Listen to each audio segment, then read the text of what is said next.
so it sounds like for stage 2, which is where we might question whether or not we use adjuvant therapy, things like if you're going to use an assay like Oncotype DX or thinking MSI, that may or may not change your thought for treatment. Yeah. You know, Dirk, would you, if you saw a stage 2 patient, tell us about what you would definitively test and why? Well, yeah, stage 2, this is an interesting question since I'm now speaking from a European perspective, because when we look about the two sides of the Atlantic, we say we have to see how we fail in really characterizing what the prognosis is and what contributes to the improvement. We'll say we do know that most of patients with stage 2 are cured by surgery alone. And we do know that we can reduce the risk to die from this disease by about 3 to 3.5%. with 5 if at all. And the question is really, is there a risk stratification? And should this risk stratification be on a molecular basis, as Heinz is saying, and then MSI status, so microsatellite instability is clearly the main driver? Or is it more on clinical factors which should make, let's say, or drive the decision? And clinical factors are insufficient node of evaluated lymph nodes, as well as, let's say, less clear, but also grading and tumor budding and whatever infiltration may play a role from the clinical characteristics, as well as obstruction or operation in a perforation situation, etc. And it is not entirely clear what is, let's say, the dominant driver for patients' prognosis and should be the trigger for a treatment decision. Is it rather MSI, agnostic from the clinical situation? Is it the clinical situation which is over, let's say, trumping the MSI status, or is it the mixture between? And this is the complexity of decision-making in stage 2 for me. So can I add something? Because I think it's an incredible mystery.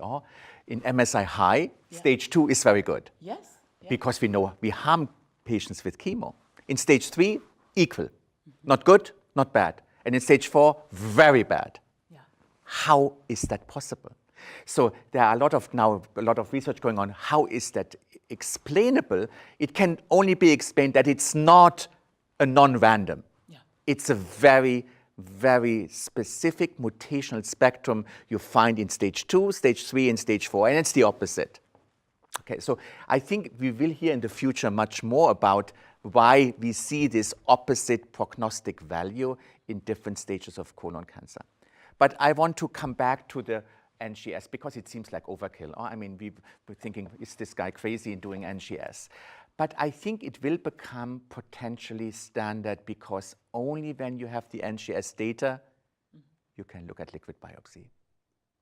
Because if you don't have the NGS data, you don't know what you see in the blood, if this is a false negative, a false positive, and so on. So I think we need to know what are the tumor-specific mutations when we want to really sophisticatedly discuss the outcome of a liquid biopsy, which I'm sure we will discuss a little bit later, that may change the way we look at adjuvant treatment. So right now, from what I'm hearing from you, for stage 2, part of the stage 2 population maybe doesn't necessarily have a benefit from chemotherapy, or if so, small. Or they have such a good prognosis, if say have these MSI patients which have such an excellent prognosis on the molecular basis that this is not justified to treat them with chemotherapy. I think that's pretty clear, and that's been clear for some time. That yeah, but however, even before the data has emerged with MSI, that patients who are T3N0 MSI should not be getting chemo. Yeah, right. They are harmed. But Zeph, I may add, what should we do if one of these patients was operated under conditions of an obstruction or perforation, and has an more or less insufficient lymph node count or borderline lymph nodes. You have the information from 12 tumor-free lymph nodes, not more, not less, and the patient is MSI high. How do we judge this patient? Is this really that excellent prognosis if he's operated under perforation? I agree with Dirk. One of my biggest dilemmas are the stage 2, the T4s. The high-risk stage 2. The T4s, yes. and MSI high. Yeah. Okay, now we know from subgroup analysis, these patients do extremely well, the T4s with MSI. You know, we all see that in our practices, these big tumors and no lymph nodes, how can this be? There must be biology with it. When a tumor grows 8-9 centimeters and cannot go to the lymph nodes, it's a different beast. So, but I don't know, we have we don't have the definite data, but I'm struggling with the clinic too. Should we do or not? And often the patient says, I want to get treatment because I don't want to take a chance, rather than me saying you should get it.